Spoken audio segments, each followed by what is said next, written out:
sekalian, materi yang pertama adalah sebagaimana disampaikan oleh Sayyidina Ali karramallahu wajhah bahwa beliau berkata, nah di sini ada lafaz qala ya. Kalau qala yang diucapkan oleh Rasulullah berarti itulah apa? Sabda. Kalau qala yang diucapkan oleh Allah disebut dengan firman. Kalau qala yang diucapkan oleh para sahabat dan para ulama dan lain sebagainya disebut sebagai berkata. Ya, sudah mewakili. Bismillahirrahmanirrahim.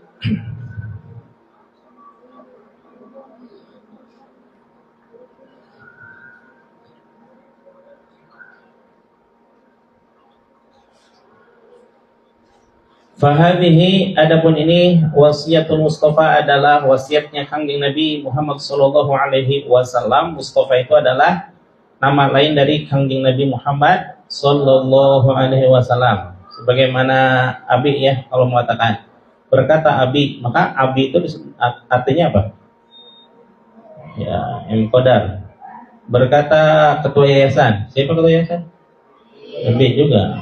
Berkata Akor. Zaman dulu disebut Akor. Apa itu? Ahmad Qadarsyah. Kusanawiyah ya. Nama Al-Mustafa adalah nama lain daripada Kangjeng Nabi Muhammad sallallahu alaihi wasallam yang memiliki nama sekitar 400 ya, luar biasa. Alaihi salatu wasallam li Ali bin Abi Thalib karramallahu wajhah. Kepada Sayyidina Ali karramallahu wajhah, qala berkata Sayyidina Ali, da'ani telah memanggil. Siapa? Rasulullah sallallahu alaihi wasallam, Kangjeng Nabi Muhammad sallallahu alaihi wasallam, fa khalawtu, maka aku bersepi-sepi atau berduaan bersama dengan ma'ahu, bersama Rasulullah sallallahu alaihi wasallam fi manzilihi, di kediaman beliau, kediaman Rasulullah sallallahu alaihi wasallam. Faqala, maka bersabda Rasulullah sallallahu alaihi wasallam li kepadaku, ya Ali, wahai Ali. Sayyidina Ali ini adalah sepupuan dengan Rasulullah sallallahu alaihi wasallam. Kalau Rasulullah putra dari Sayyid siapa? Sayyid Abdullah. Sedangkan Sayyidina Ali putra dari Sayyid Abu Thalib. Mau pakai Sayyid atau tidak khusus untuk Abu Thalib boleh itu mah ya. Karena ya beliau belum mengucapkan syahadat walaupun hatinya beriman kepada Allah dan Rasulnya. Nanti saya berlindung di balik fatwa-fatwa para ulama mufassirin, khususnya para ahli tafsir, bahwa yang paling ringan di antara siksa Allah Subhanahu wa taala yang paling dahsyat adalah seringan-ringannya itu ini neraka ya teman. Ini apinya, nah, ini asapnya, nah, itu ujungnya aja itu sampai melelehkan otaknya, menggelegak semuanya. Nah, itu paling ringan itu teh, paling ringan. Apalagi kalau neraka tuh. Nauzubillah wa nauzubillah ya. Kita insyaallah alhamdulillah telah beriman di tasdiqu bil qalbi, iqraru bil lisan, tasdiqu bil qalbi wa amalu bil arkan.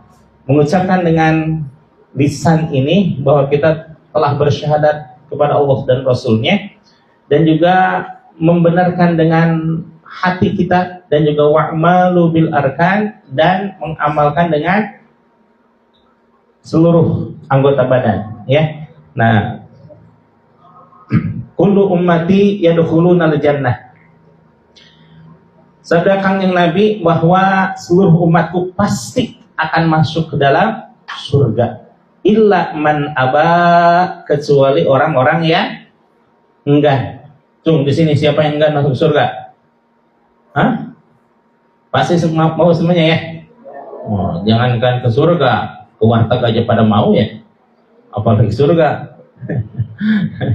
Warteg bilang kalau di jajanan traktir gratis paling 20.000 orang ya. Pada mau nggak semuanya itu? Mau ya.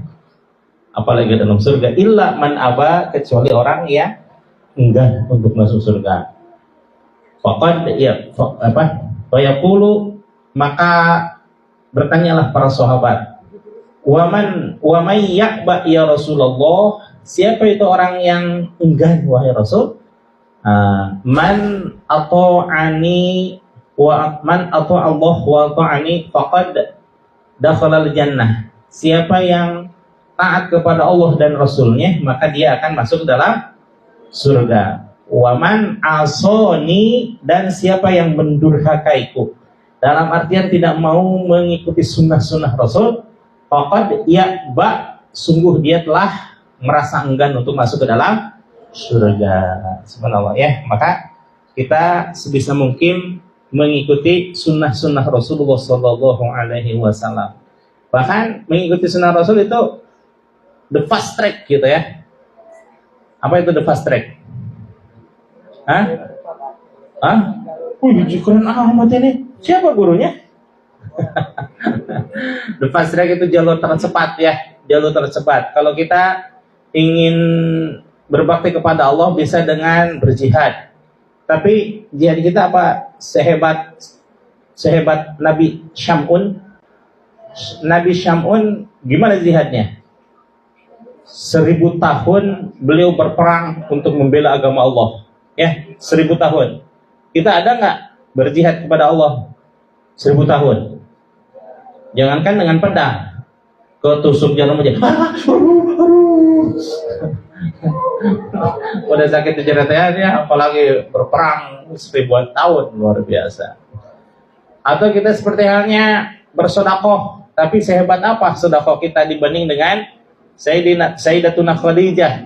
Sayyidatuna Khadijah itu 1/3 apa? 1/3 ya? 2/3 ya? 2/3 kekayaan Mekah pernah menjadi kekayaan Siti Khadijah, tapi ditinggalkan oleh beliau untuk berhijrah dan juga mengembangkan agama yang dikembangkan oleh Rasulullah Sallallahu Alaihi Wasallam. Ya, hebat nggak sedekahnya? Hebat ya. Kalau kalian nih ada kenceleng Jumatan, kalian kebetulan lagi pegang uang nih 100, yang merah, yang biru, yang hijau, yang ungu, yang coklat, atau yang abu-abu, kira-kira yang dimasukin yang mana?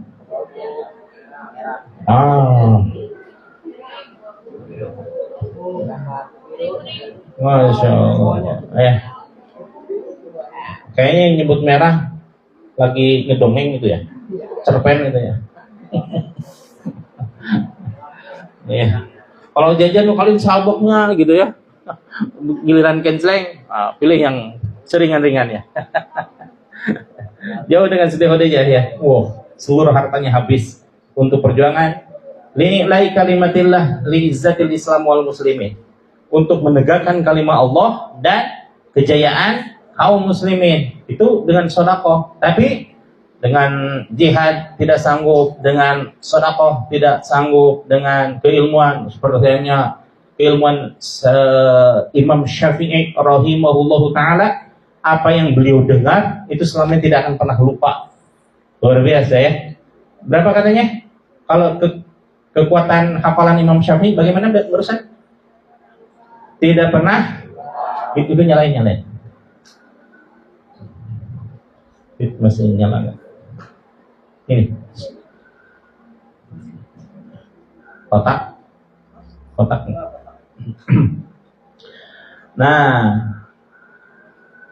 Sayyidatuna Khadijah berjihad dengan hartanya. Nabi Sam'un, salah satu keturunan dari Nabi Adam alaihissalam, berjihad sampai 1000 tahun. Kemudian Imam Syafi'i rahimahullahu ta'ala itu menghibahkan waktu dan seluruh hidupnya untuk perjuangan Islam dan kejayaan ilmu pengetahuan. Luar biasa ya. Kita sanggup nggak seperti itu? Sanggup nggak? Dalam Al-Quran Allah menyatakan, Qul in kuntum tuhibbunallah. Katakanlah wahai Muhammad, ini rahasia sebenarnya. Tahap apa? Rahasia. Jangan bilang-bilang terus. Oke. Janji. Qul in kuntum tuhibbunallah. Kan rahasia, jadi yang harus dengar, jangan bilang-bilang. Oke? Katakanlah wahai Muhammad, kalau seandainya mereka ingin mencintai Allah, fattabi'uni.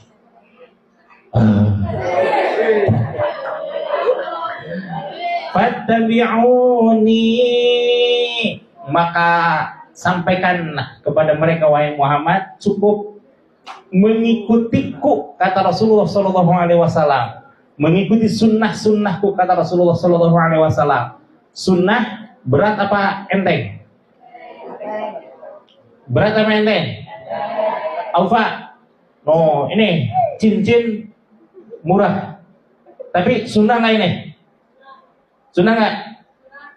Nggak bisa jawab, kenapa? Ngantuk. Tuh siapa? Paling ujung? Ariel. Pakai sorban susah tidak? Hah? Ini nggak pakai sorban. Sorban itu murah, 50.000, tapi kekuatan sunnahnya dahsyat luar biasa. Ya, bersiwak. Apa itu siwak? Gosok gigi ya, gosok gigi. Bisa dengan kayu arok atau bisa dengan gosok gigi. Gosok gigi, katakanlah satu tube itu ya 6.500 ya. Ya, 6.500, tapi kekuatan sunnahnya itu bisa sampai 1 bulan. Ya, berarti mengikuti sunnah gampang apa susah? Gampang ya, sunnah, mencintai sunnah. Maka kata Abi selalu bilang, yuk gaskeun, sholat sunnah. Itu kenapa? Karena itu adalah kesenangan Rasulullah Shallallahu Alaihi Wasallam. Kalau kata guru Abi, kalau kata guru kita, melaksanakan sunnah itu pelet untuk Allah Subhanahu Wa Taala. Tahu nggak pelet? Tahu nggak? Jampe pamake, ya. Kenapa? Kalau jampe pamake ke Gusti Allah bukan dengan jam jawokan. Cita.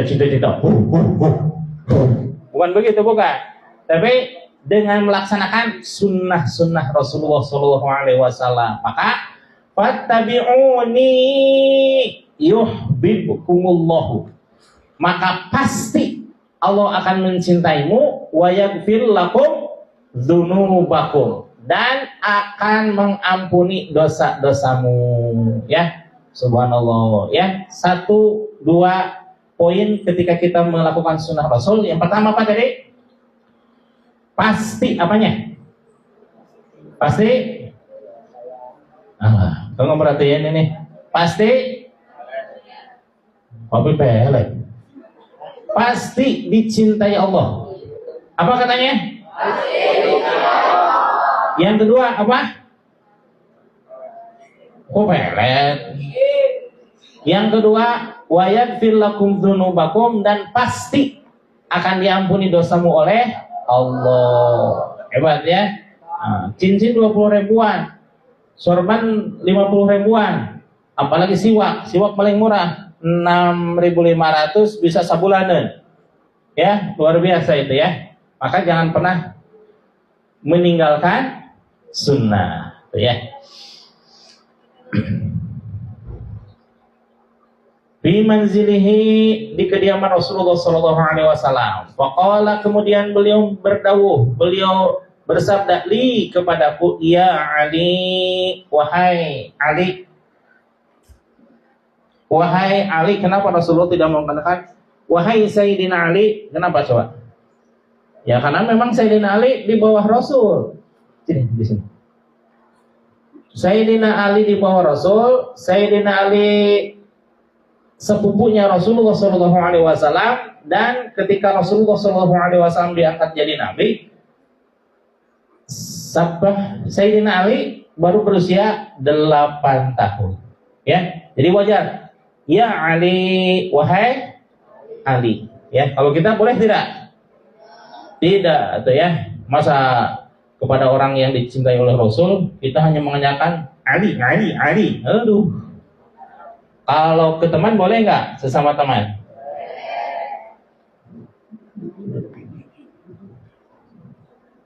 Kalau ke teman mah boleh. Misalkan Tamam ke Adit. Hey, Dit. Ya.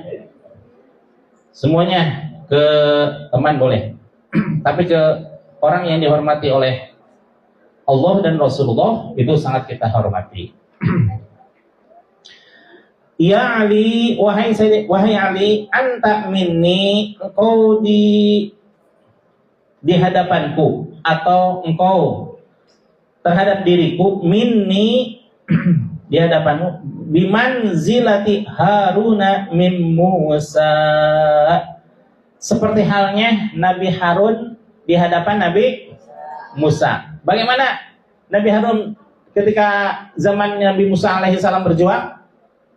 Itu beliau adalah saudaranya, adiknya Nabi Musa alaihissalam. Di dalam sejarah dikatakan sebagai adik, tapi sebagai partner di dalam perjuangan untuk menegakkan li'ilahi kalimatillah li'izzatil Islam wal muslimin, gitu ya. Nah, bimanzilati Haruna min Musa. Tapi perbedaannya adalah bahwa Nabi Harun alaihissalam itu masih saudaranya Nabi Musa alaihissalam, dan di situ masih memungkinkan diangkatnya para nabi. Ya, kecuali kangjeng Nabi Muhammad SAW, karena memang kedudukannya sebagai khotamin nabiyyin. Apa khotamin nabiyyin? Apa?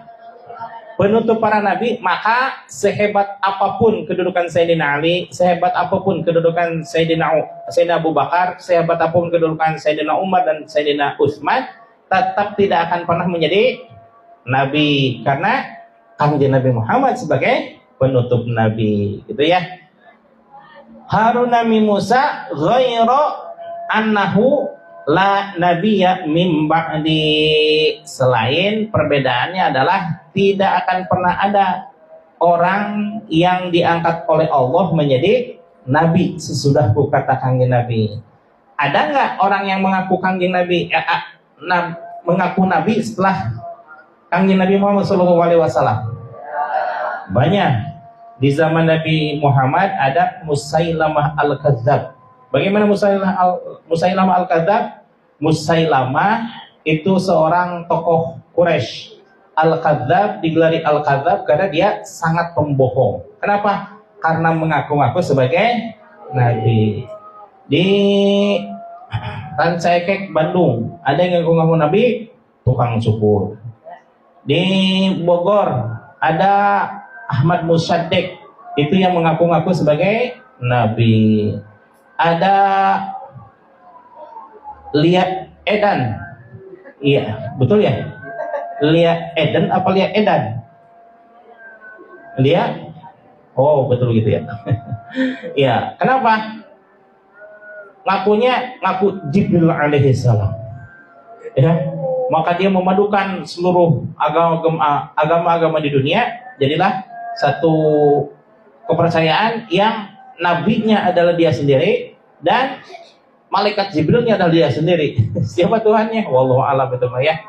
Ya, ketika diperiksa oleh kanjeng Nabi, oleh polisi, Bu, apa yang menjadi Ibu alasan untuk mengaku diri menjadi sebagai nabi, sebagai malaikat Jibril? Saya mendapat firman dari Tuhan, katanya. Apa firmannya? Firmannya bahwa saya harus menyempurnakan seluruh agama-agama. Lama-lama setelah diperiksa, oh Ibu haus ya? Iya. Minum dulu Bu. Masa ada malaikat Jibril kekurangan ion? Ya.